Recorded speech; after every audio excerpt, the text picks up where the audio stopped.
अस्सलामुअलैकुम। मार्च 2020 में जब कोविड शुरू हुआ था तो हमने ये फैसिलिटी सेटअप की थी। ये हमारा कैंप कोविड स्क्रीनिंग और असेसमेंट सेंटर है और फिर बाद में हमने टेस्टिंग भी यहीं पे शुरू की थी कोविड के लिए। इस साल जब मार्च में कोविड शुरू हुआ पाकिस्तान में तो हमारे इनिशियल एफर्ट्स जो थे वो ट्रेनिंग और एजुकेशन के बारे में थे। हमने पब्लिक के लिए और हेल्थ केयर प्रोफेशनल्स के लिए एजुकेशनल मटीरियल और वीडियोस फराहम किए, पीपीई के उतारने और पहनने के सिलसिले में और जो कोविड के साथ प्रिकॉशंस हैं उनके बारे में।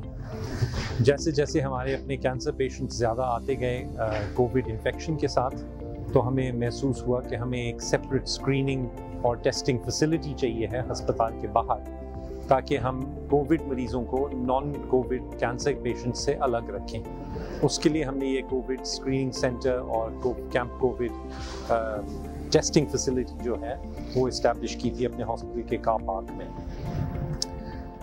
अगले चंद महीनों में जब कोविड के केसेस बहुत ज़्यादा हो गए थे तो हमने आईसीयू और कोविड वार्ड भी एक अलग बनाया था अस्पताल में, ताकि हमारे कैंसर के पेशेंट्स का कोविड के लिए इलाज हम अलग से कर सकें।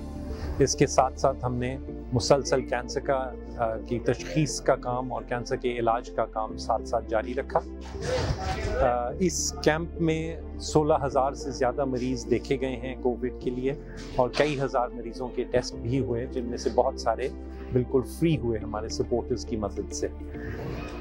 अब अल्लाह का शुक्र है क्योंकि कोविड के केसेस बहुत कम हो गए हैं पाकिस्तान में, तो ये फैसिलिटी की तो अब ज़रूरत नहीं रही, लेकिन हम अभी भी वही एहतियात के साथ अपने सारे मरीज़ देख रहे हैं। अभी भी बहुत ज़रूरी है कि हम मास्क पहने, समाजी फासला रखें, अपने हाथ धोने का ख़ास ख्याल रखें, हैंड सैनिटाइज़र इस्तेमाल करें। तो ये सारी प्रिकॉशंस लेते हुए हम सारी अपनी कैंसर सर्विसेज मुसलसल चलाते रहे हैं कोविड के दौरान भी, और अभी भी ये नया नॉर्मल बन गया है कि इन चीज़ों का एहतियात करते हुए, विजिटर्स कम रखते हुए अस्पताल में, अटेंडेंट्स कम से कम रखते हुए हमारी सारी कैंसर सर्विसेज जो हैं वो जारी हैं और रिज्यूम हो चुकी हैं।